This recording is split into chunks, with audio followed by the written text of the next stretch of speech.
Selamat pagi, salam sejahtera untuk kita semua. Perkenalkan, nama saya Angelina Handoko. Pada kesempatan ini, saya akan mempresentasikan artikel ilmiah saya yang berjudul Dampak Pestisida Terhadap Kesuburan Tanah dan Keanekaragaman Hayati Lahan Pertanian. Untuk membuka pembahasan, mari kita lanjut pada bagian pendahuluan.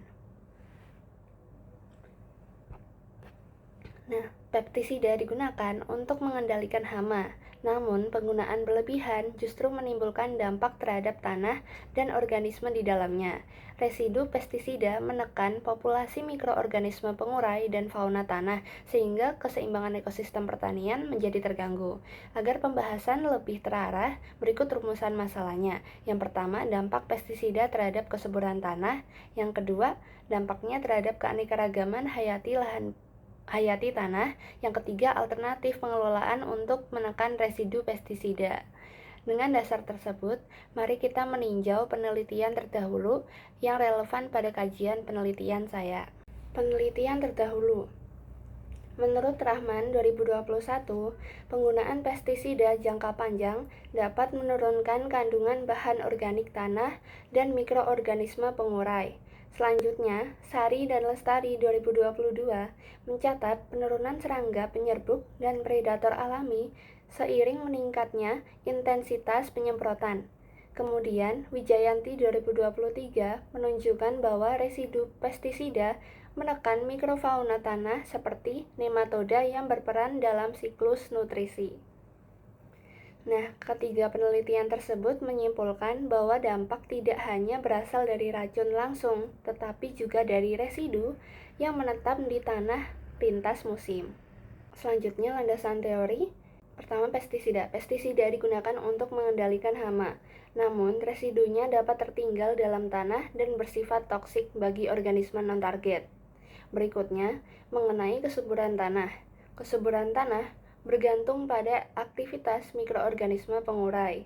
Ketika aktivitas mereka ditekan oleh residu pestisida, proses pembentukan hara itu ikut melemah. Selanjutnya, keanekaragaman hayati tanah. Keanekaragaman organisme seperti mikroba, cacing tanah, dan arthropoda berperan dalam aerasi, porositas, serta siklus nutrisi. Jika penggunaan pestisida berlanjut secara intens, populasi organisme tersebut menurun dan fungsi ekologis tanah juga ikut melemah.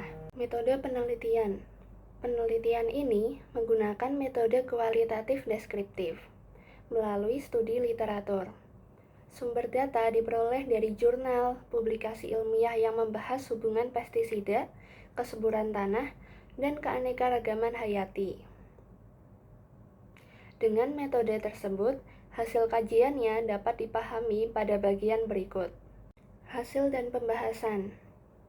Residu pestisida menetap dalam tanah dan menurunkan aktivitas mikroorganisme pengurai. Akibatnya, proses dekomposisi bahan organik dan pembentukan unsur hara itu melemah. Sejumlah literatur sendiri menunjukkan bahwa residu tetap terdeteksi meski penyemprotan dihentikan, sehingga pemulihan tanah berlangsung lambat. Dampaknya sendiri pada tanah dapat terlihat lebih jelas pada bagian selanjutnya. Dampak terhadap kesuburan tanah. Penggunaan pestisida berlebih menurunkan kandungan bahan organik soil dan mikroba pengurai. Akibatnya, tanah menjadi lebih padat dan kemampuan menyediakan nutrisi itu berkurang. Setelah kesuburan tanah, mari kita cermati keanekaragaman hayatinya. Dampak terhadap keanekaragaman hayati. Paparan pestisida itu menurunkan populasi cacing tanah dan arthropoda. Penurunan ini menyebabkan terganggunya aerasi, pori tanah, serta siklus nutrisi.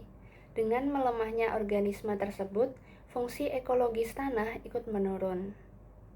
Melihat dampak tersebut, penting untuk mengetahui alternatif pengelolaannya. Alternatif pengelolaan. Beberapa alternatif dapat diterapkan, yaitu pestisida nabati, bioremediasi, arang aktif, dan pengemuliaan hama terpadu. Pendekatan ini menekan dampak residu tanpa mengurangi efektivitas pengendalian hama. pestisida nabati menjadi pilihan yang lebih aman karena tidak meninggalkan residu sintetis dalam tanah. Sebagai rangkuman dari keseluruhan temuan, berikut bagian penutup. Penggunaan pestisida yang tidak terkontrol itu menurunkan kesuburan tanah serta keanekaragaman hayati.